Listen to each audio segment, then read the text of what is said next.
So there it is, my version of Pathfinder Hazy Pale Ale by Adam Makes Beer.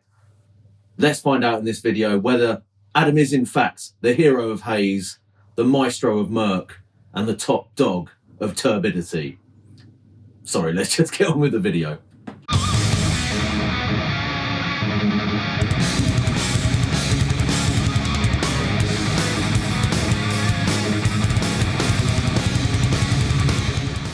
So this beer was based on the Pathfinder Hazy Pale Ale recipe that I discussed with Adam Makes Beer in the previous video.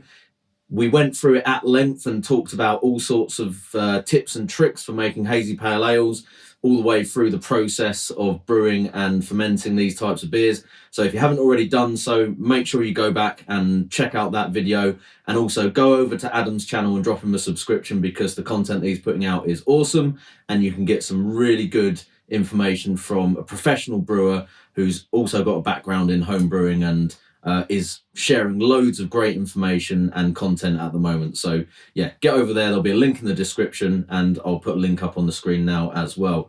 This recipe is also available as a all grain kit from Brewday, so there'll be a link for that in the description as well. And if you fancy having a go at this, I do recommend going over to Brewday and picking up the kit. Save yourself the hassle of putting it all together yourself and buying the separate ingredients.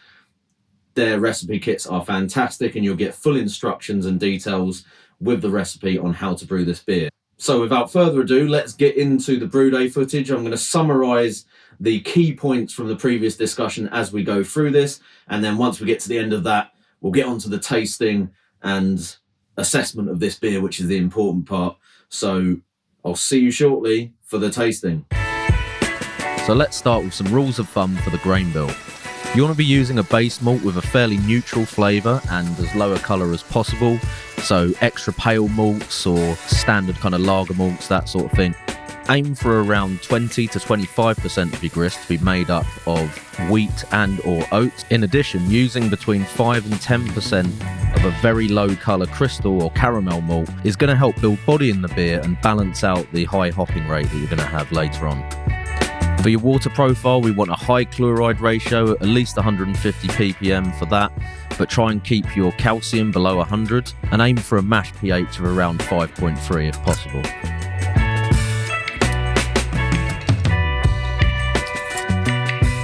Mashing at a fairly high temperature is going to push up the FG, giving a bit of residual sweetness and additional body to the beer as well.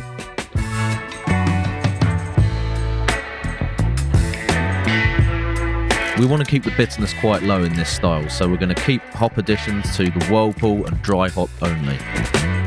You can go pretty big on your whirlpool addition, but do keep an eye on the IBUs and try and maintain a Boogoo ratio at about 0.5 or below.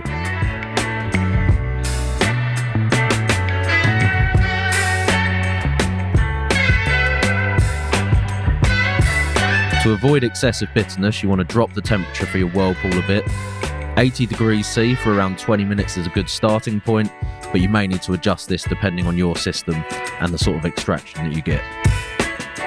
It's worth looking at the Survivables research by Yakima Chief as far as your hop choices for the whirlpool go, but things like Idaho 7, Simcoe and Mosaic, like we've got in this beer, are all good choices. For your yeast choice, London Ale Free or its equivalents like this saturated yeast are great choices, but there's lots of different options nowadays, so as long as it's fruity, doesn't dry out too much and isn't too flocculent, it's a pretty good option for a hazy pale. You generally want to try and get the esters to contribute from these kinds of yeasts, so you might want to ferment slightly on the warm side of the recommended temperature range, and if you have the option to ferment under pressure, generally you want to avoid that, certainly for the initial stages of fermentation.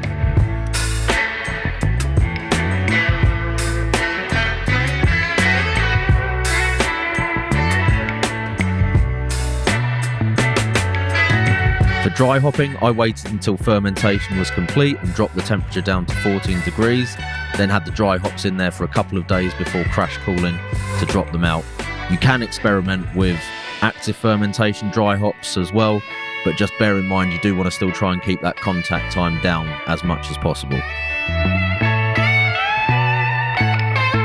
Throughout the process, and especially at the point of packaging and transfer, we want to make sure we keep the process as oxygen-free as possible, as that will really kill the hop flavour and aroma on these sorts of beers. So if you follow those sorts of ideas, hopefully you'll end up with something that looks a little bit like this.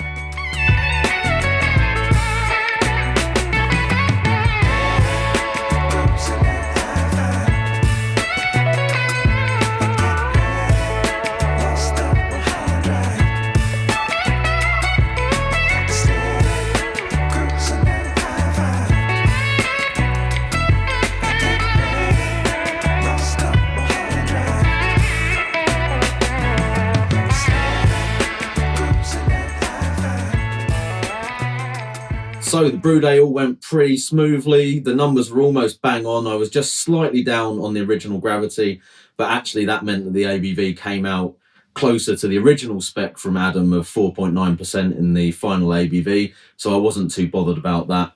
And I think, as you can see in the glass, visually, this looks like a really nice looking hazy pale ale. We've got a nice kind of lingering foamy cap on the top. The colour is pretty much, orange juice sort of shade, and pretty similar to OJ in terms of the opaqueness of it as well. So it's hazy. It's not that kind of super thick, gloopy, murky kind of haze, but it is pretty much completely opaque and just a lovely, golden orange juice colour on it. So it looks great. Definitely fits the bill for a hazy pale ale. And we talked about the yeast and stuff in the previous video and how it can be better at holding that haze, and it certainly seems to be doing that. This is about 2 weeks in the keg at the moment, and there's no signs of it kind of dropping clear at the moment. So let's talk about the aroma. So there's a really pleasant, sweet, kind of tropical fruit note in there. There's a little bit of malt in the background. There's quite a bit of citrus there too, and maybe a bit of pininess as well. So it's not just pure sweet tropical fruit there. There's definitely some citrus notes, maybe a little bit more of some old school kind of American pale ale character to it as well. But it smells really good. Definitely an appealing aroma on there. So let's dive in and get on to the flavour. There's a lot of different fruity notes coming off of this, so there's definitely some sort of sweet, sticky pineapple, some of that kind of dank, mango-y type mosaic character is definitely there as well. But I think the Simcoe and the Amarillo in this is definitely contributing a little bit more of a slightly old school kind of character on there as well, which is really nice actually, because it's bringing a little bit of that kind of piney, resiny, sort of old school citrus rind kind of flavour to it as well. And that's actually kind of like balancing out the sort of sweet tropical flavour a little bit as well. So it's almost like there's just a little harking back to some of those old school kind of American pale ales that we talked about in the previous video on the flavour, and I'm really enjoying that, to be honest.